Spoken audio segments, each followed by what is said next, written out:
కోట శ్రీనివాసరావు గారి ఈ వీడియో ప్రతి తండ్రి కొడుకు చూడాలి. ఒక్కసారి ఈ వీడియో చూడండి. 30 ఏళ్ళుగా ఎదుగు బదుగు లేకుండా అదే స్కూల్ అదే టీచర్ ఉద్యోగం.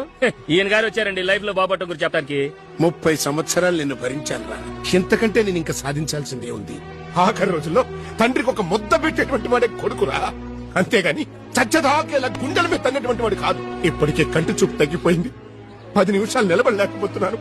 తెల్లవారులు ఒకటే దగ్గు. అసలు మీ నాన్న వారానికి ఎన్నిసార్లు ఆసుపత్రికి వెళ్తున్నాడో తెలుసంటారా నీకు? నీలాంటి కొడుకు తలకొరివి పెట్టడానికి మాత్రమే పనికొస్తాడు రా. 25, 30, 35 సంవత్సరాలు వచ్చినా తండ్రి సంపాదన మీద ఆధారపడేవాడు, తండ్రిని గౌరవించలేనివాడు, తండ్రిని హేళన చేసేవాడు, తండ్రి త్యాగాలను గుర్తించినవాడు, తండ్రి ఆరోగ్యాన్ని పట్టించుకునేవాడు, తండ్రికి ఒక్క డ్రెస్ కూడా కొనిపెట్టని వాడు, తండ్రి ఆస్తిని దోచుకోవాలి అనుకునేవాడు, తండ్రి సంపాదనతో సినిమాలు, పార్టీలు, డ్రగ్స్ అని అనుభవించేవాడు, కొడుకు అని చెప్పుకోవడానికి కూడా అర్హత లేదు. కానీ ఈ ప్రస్తుత సమాజంలో యూత్ అంతా వేరే ఎవరినో సెలబ్రిటీగా కన్సిడర్ చేసుకుంటున్నారు, ఎవరినో హీరోగా కన్సిడర్ చేసుకున్నారు, కానీ కన్న తండ్రిని ఎప్పుడు హీరోగా కన్సిడర్ చేసుకోవట్లా.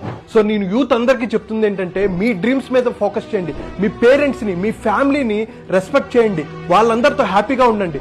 అలాగే మీ డ్రీమ్స్ ఏవైతే ఉన్నాయో అవి సాధించడానికి మీరు నిరంతరం కృషి చేయండి. అలాగే డ్రీమ్స్ ఎలా సాధించాలి, హెల్త్ పరంగా, వెల్త్, కెరియర్, రిలేషన్షిప్, బిజినెస్ పరంగా ఎలా గ్రోత్ సాధించాలి అను కోట శ్రీనివాసరావు గారి ఈ వీడియో ప్రతి తండ్రి కొడుకు చూడాలి. ఒక్కసారి ఈ వీడియో చూడండి. 30 ఏళ్ళుగా ఎదుగు బదుగు లేకుండా అదే స్కూల్ అదే టీచర్ ఉద్యోగం. ఈయన గారు వచ్చారండి లైఫ్ లో బాబాటం గురించి చెప్పడానికి. 30 సంవత్సరాలు నిన్ను భరించాను రా. ఇంతకంటే